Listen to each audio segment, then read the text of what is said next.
Sesaat lagi Anda akan menyimak Ngaso ing Erlisa. Ngaso ing Erlisa. Ngaji posonan di Radio Erlisa FM bersama para ulama, kiai, habaib dan ustadz ustazah mengupas tentang kajian keilmuan Islam, ngaji kitab, mawidoh hasanah, motivasi dan keteladanan. Setiap hari selama bulan Ramadan, jam 5 sore. Simak di 94,7 Erlisa FM, Facebook Erlisa FM Jepara, YouTube Erlisa FM Jepara, live streaming www.erlisafmjepara.com. Ngaso ing Erlisa, ngaji posonan di Radio Erlisa FM.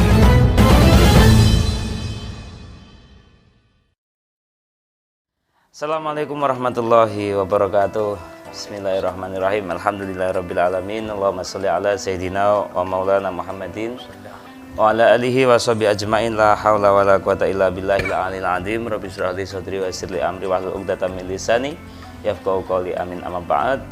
94,7 FM Radio Erlisa, radio aslinya Jepara menuju globalisasi dan tetap religius. Sahabat Erlisa yang dirahmati oleh Allah Subhanahu wa taala, bertemu bersama Miftah Sya'roni di Ngaso ing Erlisa, ngaji posonan di Radio Erlisa. Di edisi hari ini ya sahabat Erlisa, seperti biasa Miftah Sya'roni sudah ditemani oleh narasumber yang berkompeten, dan alhamdulillah berkesempatan pada hari ini Miftah Sya'roni ditemani oleh Bapak Kiai Abdul Wahab Salim MSI. Beliau ini ketua Lembaga Dakwah Nahdlatul Ulama Kabupaten Jepara, dan nanti akan mengulas tentang ngaji kitab Al-Qawaidul Asasiyah fi Ulumil Quran. Langsung saja kita sapa. Assalamualaikum Yai. Waalaikumsalam warahmatullahi wabarakatuh. Masih sehat Yai? Alhamdulillah. Cerah ya. Aman. Dan oke, ya nanti kita akan ngaji kitab Yai. Dan seperti yang sudah saya sebutkan tadi, kitab tentang lebih ke Quran ya nanti. Ya. Karena memang Ramadan itu kan bulan Al-Qur'an. Ya, baik kita mempelajari tentang Kequranan. Ya. Oke, itu ya sahabat Erlisa, nanti kita akan mengulas lebih panjang lebar bersama ahlinya. Nanti langsung saja dikupas sama Yai Wahab. Monggo Yai. Bismillahirrahmanirrahim. Assalamualaikum warahmatullahi wabarakatuh. Bismillah, alhamdulillah, salatu wassalamu ala rasulillah wa ala alihi wa sahabatihi wa man tabi'a hudahu wa sunnatahu wa jama'atah min yaumina hadha ila yaumil ba'tsi wa yaumin nahdah, amma ba'du. Gus Miftah dan sahabat-sahabat Erlisa yang sangat saya banggakan, yarhamukumullah. Tentu Gus, saya tidak akan mengulas seluruh isi kitab ya, karena memang Al-Qawaidul Asasiyah fi Ulumil Quran itu ditulis oleh Sayyid Muhammad Alawi Al-Maliki. Itu beliau sendiri menyampaikan ini ringkasan dari kitab Al-Itqan fi Ulumil Quran. Jadi Al-Itqan itu kitab babon di dalam Ulumul Quran yang ditulis oleh Imam Jalaluddin As-Suyuti yang nulis kitab Jalalain itu ya, salah satu penulis Jalalain. Dan kitab ini memang menarik menurut saya. Jadi ada beberapa argumentasi logik yang disampaikan ketika secara tidak langsung apabila kita bertanya-tanya tentang Al-Quran dan ilmu-ilmu Al-Quran. Mungkin yang pertama ini kita sampaikan tentang ini ya Gus, bahwa ada pertanyaan kadang-kadang, kenapa kemudian mukjizatnya Kanjeng Nabi Muhammad Shallallahu Alaihi Wasallam itu kok Al-Quran? Nah, di sini Sayyid Muhammad itu mengulas begini. Bismillahirrahmanirrahim. Ini di dalam bab i'jaz Al-Quran ya. Wa aksar mu'jizati Bani Israel kanat hissiyatan. Dan argumentasinya agak ekstrim itu. Libaladatihim wa qillati basiratihim. Tapi wa aksaru mu'jizati hadhil ummah aqliyatan. Kenapa utawa aksaru mu'jizati hadhil ummah aqliyatan? Bisa karena kana aksaru mu'jizati hadhil ummah aqliyah. Li farati dzakaihim wa kamali afhamihim. Ini kan agak ya. Jadi kalau kita maknani kan wa aksar mukjizati Bani Israel utawi akeh-akeh mukjizati Bani Israel kanat ono aksar mukjizat iku hissiyatan, bentuknya hissiyah. Tetapi aksar mukjizati hadil ummah itu aqliyah. Kalau Bani Israel dulu itu mukjizatnya atau nabi-nabi Bani Israel itu kan mukjizatnya itu hissiyah. Hissiyah itu di sini beliau memberikan makna inna ma'nahu anna mu'jizatil anbiya in qaradat binqiradi a'sarihim falam yusyahidha illa man hadaraha. Sesungguhnya mukjizat-mukjizat nabi-nabi Bani Israel dulu itu in qaradat binqiradi a'sarihim, dia akan musnah dengan musnahnya masa ketika itu. Nabinya sedo, mukjizatnya hilang. Falam yusyahidha illa man hadaraha. Mukjizat itu hanya bisa disaksikan oleh orang-orang yang menangi zaman itu. Gitu ya. Setelah nabinya sedo, mukjizatnya hilang, tidak ditemukan lagi. Itu makna hissiyah. Tapi ada yang mengatakan annal mukjizat, jadi maknanya menurut beliau al-wadhihah al-madhiyah kanat hissiyatan tusyahidu bil absar atau tusyahadu bil absar karena qati soleh ya. Wa asa Musa gitu. Kemudian mukjizatul Quran tusyahidu atau tusyahadu bil basirah. Kalau makna hissiyah itu indrawi ya. Dulu itu bisa disaksikan dengan mata gitu, tapi nggak bisa ditiru gitu. Seperti ontanya Nabi Soleh kok keluar dari batu itu bisa disaksikan. Kemudian tongkatnya Nabi Musa bisa disaksikan kok bisa berubah jadi ular gitu. Nggak bisa ditiru dan sehingga orang dulu nggak masuk akal sekali hissiyah itu. Tapi mukjizatnya Al-Qur'an itu tusyahadu bil basirah, itu disaksikan dengan mata hati, bisa dikaji. Nah, kesimpulannya begini. Mukjizatnya nabi-nabi dulu masa Bani Israel itu kebanyakan dan memang hampir seluruhnya itu bersifat hissiyah, indrawi. Dengan dua makna tadi, bisa dilihat, bisa diraba, tapi tidak bisa ditiru. Nabinya sedo, masanya habis. Masa kenabian habis, mukjizatnya hilang. Siapa ada cerita umatnya Nabi Musa kemudian tongkatnya bisa menjadi ular lagi? Tidak ada. Tidak ada. Bahkan tidak ditemukan tongkatnya ya. Iya, tetapi kalau ularnya menjadi tongkat banyak. Oh, iya. Begitu. Siapa umatnya Nabi Isa kemudian bisa lagi menghidupkan orang mati setelah nabinya dirafa oleh Gusti Allah? Tidak ada. Yang bisa itu menghidupkan barang mati ya. Menghidupkan orang mati nggak bisa. Begitu. Makanya itu. Dan ini alasannya menarik menurut saya karena agak ekstrim gitu ya. Bahasanya kenapa mukjizatnya Nabi dulu itu kok hissiyah, indrawi, libala datihim wa qillati basiratihim. Karena orang dulu itu bodoh-bodoh gitu.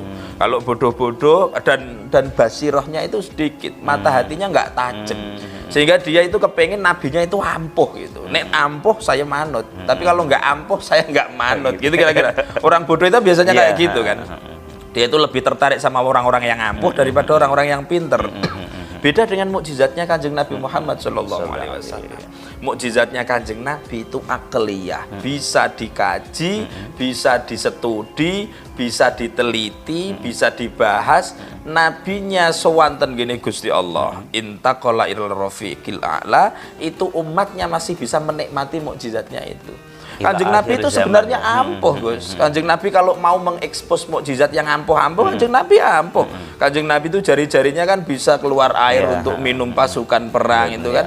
Tapi Kanjeng Nabi enggak diekspos, enggak penting itu, enggak nek misalnya wong orang terus akhirnya ngombe karo astane kan. Enggak. Kanjeng Nabi itu kalau jalan itu pohon-pohon itu ngopi gitu, menundukkan ya. Iya, tetapi Kanjeng Nabi enggak itu sebenarnya, itu enggak begitu penting. Yang paling penting untuk umatku ini apa? Kamu mengkaji yang secara akliyah itu argumentatif. Makanya Al-Qur'an ini. Dan yang namanya mukjizat itu kan amrun khariqun lil ada, sesuatu yang luar biasa, di luar kebiasaan. Kemudian dia ditantangkan dan yang menantang itu nggak bisa menandingi. Itu namanya mukjizat.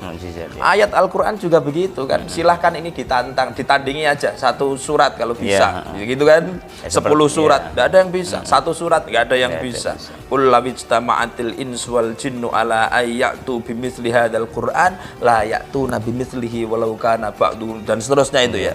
Jadi kalau misalnya manusia jin itu kumpul jadi satu untuk membuat koyok Quran, tidak mungkin bisa. Terlepas dari teori kenapa nggak bisa apakah memang sama sekali nggak bisa atau ada teori sirfah namanya ya, memang diengokno Gusti Allah supaya memang nggak bisa. Kira-kira seperti itu ya. Sehingga memang itu mukjizatnya Kanjeng Nabi dan sampai hari ini bisa dirasakan oleh kita. Kajian-kajian Al-Qur'an mulai dari berbagai perspektif lah ya. Ada yang mengkaji Al-Qur'an dari sisi lugawinya, bahasanya. Ada yang mengkaji Al-Qur'an dari sisi narasinya, bagaimana membuat narasi Gusti Allah kok mengkalam seperti itu. Ada yang mengkaji Al-Qur'an dari sisi inspirasi ilmiahnya, ada yang mengkaji Al-Qur'an dari sisi huruf-hurufnya, bahkan rosemnya. Bahkan saya pernah mengikuti salah satu international conference tentang Al-Qur'an, tentang rosem ya. Meskipun rosem itu janjinya ciptaan manusia kan. Jadi kalau misalnya tulisan Al-Qur'an dengan bentuk tertentu, khot tertentu, itu kan memang ijtihadi lah kira-kira begitu ya. Tetapi itu juga mengandung keanehan dan keunikan, bahkan mengandung kesakralan tersendiri. Ketika itu ada yang presentasi kalau nggak salah dari Arab Saudi ya. Beliau itu menyampaikan kalau menulis Al-Qur'an itu harus cetok hurufnya, tidak boleh tumpuk-tumpuk gitu. Misal nulis Al-Mu'minun harus alif, lam, terus memnya ada di depan lam. Tidak boleh ada mem di bawah lam itu ya. Nah, beliau kemudian menyampaikan kalau memnya itu di bawah lam, melungker kayak gitu, kayak yang biasanya kita lakukan kan, al, lam, terus memnya di bawah. Kemudian nanti kalau diharokati di atas sukun dan dhammah itu ahadihil dhammah lil lam atau lil mem. Apakah dhammah ini untuk mem atau untuk lam katanya? Kalau untuk lam aluminium masuk bacanya begitu. Itu harus tegak. Sehingga ketika itu saya tanya, lah bagaimana dengan para khattat itu, para kaligrafer itu, Pak? Dia mengatakan bahwa annal khattat hum la ya'rifuna wa la ya'lamuna ilma rasm walal kitabah. Dia mengatakan bahwa orang-orang kaligrafi itu kan nggak ngerti ilmu rasm, nggak ngerti ilmu tulis Al-Qur'an, makanya ditumpuk-tumpuk kayak gitu, yang penting indah gitu ya. Jadi sampai rasmnya dikaji, bacaannya, tajwidnya dikaji dan seterusnya sampai lagunya nagomnya itu dikaji. Tidak habis ilmunya Gusti Allah dalam Al-Qur'an. Makanya itu yang kemudian Sayyid Muhammad menyatakan kenapa umat dulu itu mukjizatnya itu hissiyah, indrawi, karena umat dulu itu bodoh-bodoh dan basirohnya itu cetek gitu. Sehingga dia kepengen nabine ampuh lah kira-kira, bahwa dan Gusti Allah itu ndeleh atau menaruh nabi sesuai dengan kebutuhan mereka. Tapi umatnya Kanjeng Nabi enggak. Umatnya Kanjeng Nabi itu cerdas-cerdas. Dzaka wa kamalu afhamihim. Umatnya Kanjeng Nabi itu cerdas-cerdas dan pemahamannya sempurna. Sehingga apa? Sehingga di sana umatnya Kanjeng Nabi itu diberi mukjizat, ditinggali mukjizat, Kanjeng Nabi diparingi mukjizat yang sesuai dengan umatnya yang cerdas-cerdas, yaitu mukjizat yang akliyah, masuk akal. Silahkan dikaji. Ilmunya Gusti Allah nggak bakal teh. Kira-kira begitu gambarannya. Dan Quran memang sejak zamannya Nabi sampai hari ini pun juga kita masih mengkaji tentang Quran ini. Iya, mengkaji dan dari berbagai aspek sampai hari ini nggak habis-habis juga kajian itu. Ini salah satu mukjizat daripada Al-Qur'an itu sendiri. Iya, bentuk kemukjizatannya lah kira-kira itu ya. Banyak sekali mukjizat itu kan, ada yang lugawi, ada yang tasyri'i, ada yang akli, ada yang ilmiah dan lain-lain lah. Itu bentuk kemukjizatan Al-Qur'an. Ya. Jadi memang ini kalau kita mau membahas lagi banyak lagi tentang mukjizat ini kan. Dan yang pasti mukjizat itu dimiliki oleh Nabi dan Rasul ya. Walaupun sekarang ini banyak istilah yang mengatakan wah ini salah satu mukjizat, padahal itu tidak ya, itu manusia.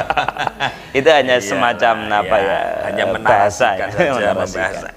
Oke, tadi kita sudah ngomong tentang mukjizat ya. Sekarang kita lebih ke Al-Qur'an. Di bulan Ramadan ini kan bulan di mana Al-Qur'an diturunkan.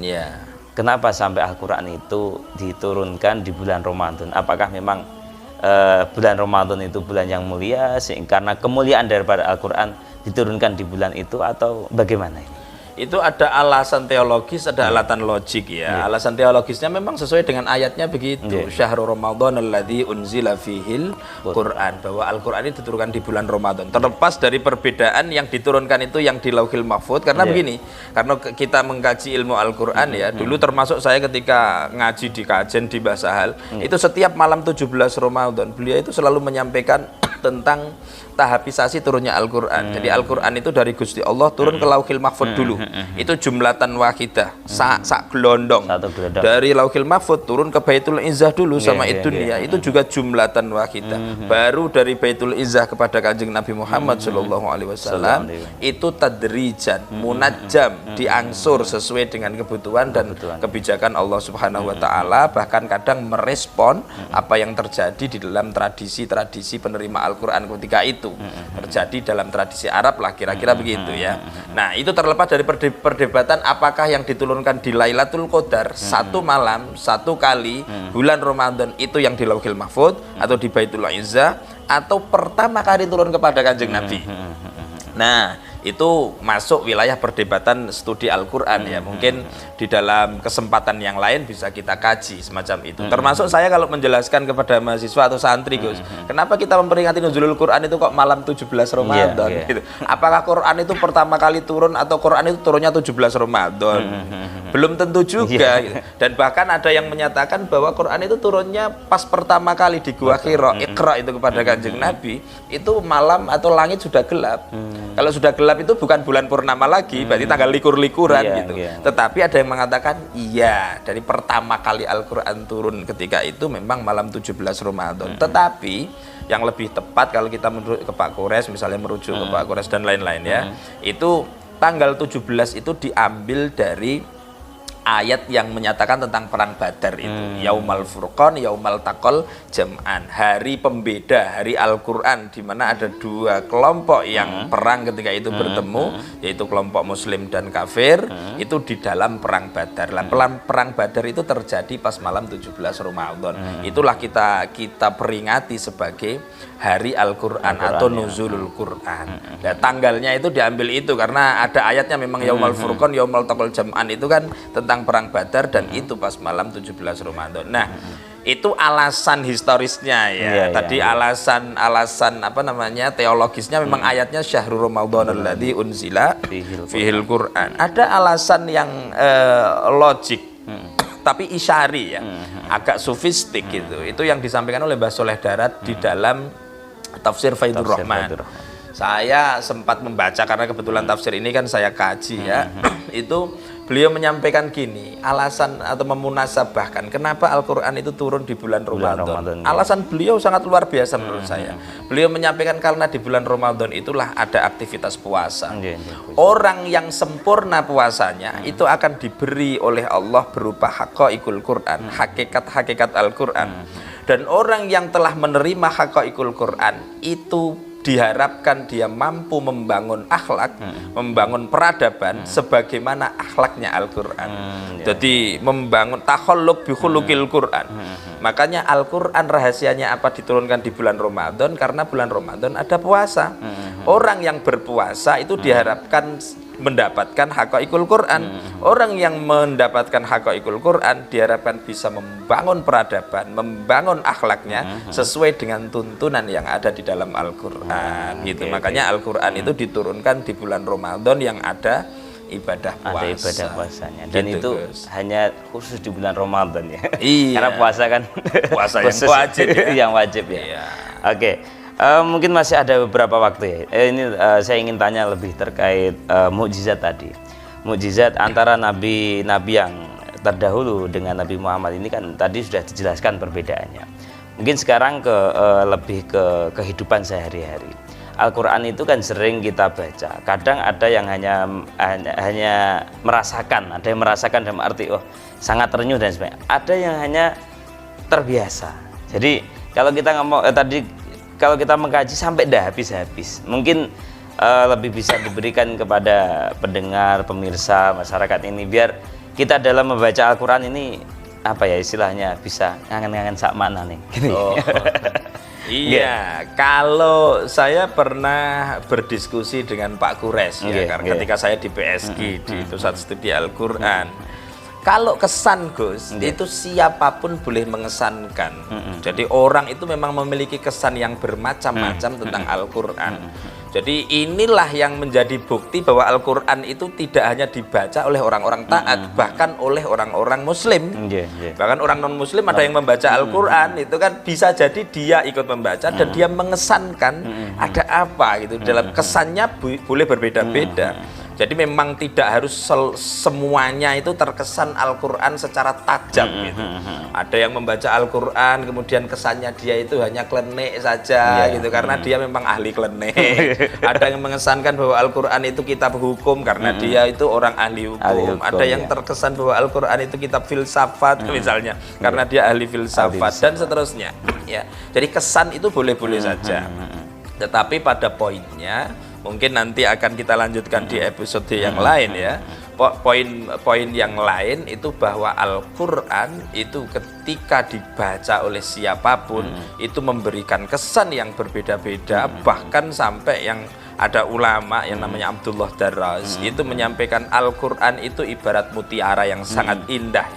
Mutiara yang sangat indah berkilauan, kalau kita pandang dari sisi manapun itu dia akan memancarkan keindahan kilauan. Dan itu kalau kita mempersilahkan orang lain untuk memandang mutiara itu tadi, bisa jadi dia mendapatkan keindahan yang lebih banyak daripada yang kita dapat. Padahal kita itu dari sisi sini, wah indah sekali, warnanya hijau merah, dari sini jingga, dari sini apa, kilaunya itu itulah Al-Quran. Jadi kita bisa mendapatkan banyak keindahan dari Al-Quran, tapi kalau kita mempersilahkan orang lain untuk menikmati juga, karena Al-Quran itu kan hidangannya Tuhan ya, makdubatullah, hidangannya Allah. Itu kita tinggal pilih nanti hidangan mana yang kita selera, kemudian begitu. Jadi sempurna itu. Kalau misalnya nanti urusan membaca Al-Quran, saya kira memang di episode berikutnya itu kita nanti mungkin akan bahas tentang adab membaca Al-Quran, bahkan bagaimana kita itu bisa tadi sampai tafahum, merenungi, sampai mendapatkan kesan. Karena itu memang ada bab sendiri, terutama memang di dalam Al-Qawaidul Asasiyah fi Ulumil Quran ini Sayyid Muhammad itu menjelaskan itu semua. Gitu Gus ya. Oke, siap. Dan memang waktu kita sangat terbatas ya. Dan mungkin bisa sedikit disimpulkan terkait ngaji kita pada kesempatan kali ini, ngaji kitab Al-Qawaidul Asasiyah. Oke, bismillahirrahmanirrahim. Kesimpulannya tadi apa yang saya baca itu yang pertama, bahwa mukjizat Al-Quran itu lain dengan mukjizat nabi-nabi dulu. Mukjizat nabi dulu sifatnya hissiyah, indrawi, bisa diraba, bisa dirasakan, tapi nabinya sedo itu mukjizatnya hilang. Umat tidak lagi bisa menikmati mukjizat itu karena hissiyah. Kenapa begitu? Karena alasan di sini libaladatihim wa qillati basiratihim, karena mereka dianggap ya bodoh, seneng nabine ampuh, kemudian basirahnya itu sedikit ya. Tetapi mukjizatnya Kanjeng Nabi Muhammad Shallallahu Alaihi Wasallam itu adalah Al-Quran, itu sifatnya bukan hissiyah tapi akliyah. Masuk akal, bisa diteliti, bisa dikaji. Nabinya sowan kepada Gusti Allah, umatnya masih bisa menikmati mukjizat itu sampai sekarang, menikmati bacaannya, kajiannya dan lain-lain sebagainya. Itu salah satu kesimpulan. Yang kedua, bulan Ramadan merupakan bulan Al-Quran. Karena apa? Karena Al-Quran itu diturunkan di bulan Ramadan. Alasannya ada alasan teologis, yaitu syahrul Ramadan alladzi unzila fihil Quran. Ada alasan historis juga, bahwa memang sejarahnya begitu tadi, sampai kita memperingati nuzul Quran itu di 17 Ramadan. Kita samakan tanggal itu dengan peristiwa perang Badar, Yaumal Furqan, Yaumal Taqal Jam'an. Dan alasan lain yang logik tapi isyari, sufistik, disampaikan oleh Mbah Soleh Darat, Al-Quran turun di bulan Ramadan karena bulan Ramadan itu ada aktivitas siam. Orang yang siam diharapkan mendapatkan haqaiqul Quran. Yang mendapatkan haqaiqul Quran bisa membangun peradaban sesuai dengan apa yang ada di dalam Al-Quran. Gitu, Oke, terima kasih. Sangat luar biasa sekali. Oke, itu ya sahabat Erlisa, ngaji kita pada kesempatan kali ini, ngaji kitab Al-Qawaidul Asasiyah fi Ulumil Quran bersama Kiai Abdul Wahab Salim. Dan insya Allah kita akan bertemu di kesempatan yang lain juga. Nanti kita akan meneruskan ngaji kitab ini ya. Insya Allah. Tidak, karena kalau satu episode masih kurang. Oke, dan semoga gitu kita bermanfaat ya, barokah untuk kita semua. Amin. Dan bagi pemirsa dan pendengar semuanya, semoga kita selalu mendapatkan keberkahan dari Al-Quran itu sendiri. Amin. Terima kasih, dan insya Allah setiap dari jam 5 sampai jam setengah 6 sore ya sahabat Erlisa, setiap hari selama di bulan Ramadan kita akan ngaji ngaso ing Erlisa, ngaji bosonan di Radio Erlisa di 94,7 FM, dan juga di Facebooknya Erlisa FM Jepara, di YouTube-nya Erlisa FM Jepara. Demikian dari Migdal Sa'roni harus pamit, dan awal hingga akhir mohon maaf. Tetap konsentrasi raih prestasi, jangan sia-siakan waktu supaya kita tidak merugi. Wallahul muwaffiq lakum thoriq. Wassalamualaikum warahmatullahi wabarakatuh. Waalaikumsalam warahmatullahi wabarakatuh.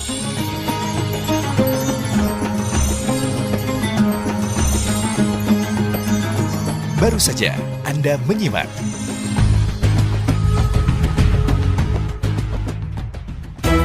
Ngaso ing Erlisa. Ngaso ing Erlisa. Ngaji posonan di Radio Erlisa FM bersama para ulama, kiai, habaib, dan ustadz ustazah mengupas tentang kajian keilmuan Islam, ngaji kitab, mawidoh hasanah, motivasi, dan keteladanan. Setiap hari selama bulan Ramadan jam 5 sore, simak di 94,7 Erlisa FM, Facebook Erlisa FM Jepara, YouTube Erlisa FM Jepara, live streaming www.erlisafmjepara.com. Ngaso ing Erlisa, ngaji posonan di Radio Erlisa FM.